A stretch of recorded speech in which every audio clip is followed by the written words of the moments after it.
Fl-istess ġimma meta pajjiżna ħabbar il-programmi operattivi tal-Fondi Ewropej sal-2027, il-Gvern nieda il-Fond ta' Tranzizzjoni Ġusta b'allokazzjoni ta' 33 miljun euro. Dan hekk kif tnieda il-proċess ta' pre-avviż rigward il-ħruġ tal-applikazzjonijiet tal-proġetti li se jsiru b'dan il-fond. Dan tħabbar mis-Segretarju Parlamentari għal Fondi Ewropej Chris Bonnet li qal li dan se jwassal biex jindirizza l-impatti ambjentali fi tranzizzjoni lejn ekonomija li ma jkollha l-ebda impatt negattiv fuq il-klima.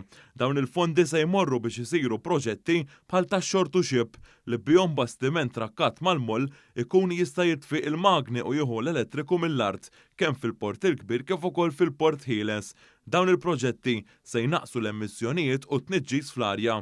U għalhekk l-erjas kollha tal-madwar bħalma huma l-belt, bħalma huma Raħal Ġdid, bħalma huma Ħaltarxin, ikunhom arja iktar nadifa. Diġà dan il-Gvern ħadem f'dik l-erja ta' Malta, f'dik li hija tnaqqis ta' affarijiet li nitsu bħall-eluq tal-power station u issa ħankomplu nagħmlu arja iktar nadifa. B'dan l-ewwel fond illi ħajitlaq minnu fih. Is-Segretarju Permanenti fil-Ministeru responsabbli mill-Fondi Ewropej, Jonathan Vassallo, spjega l-proċess rigoruż sabiex isiru dawn il-proġetti.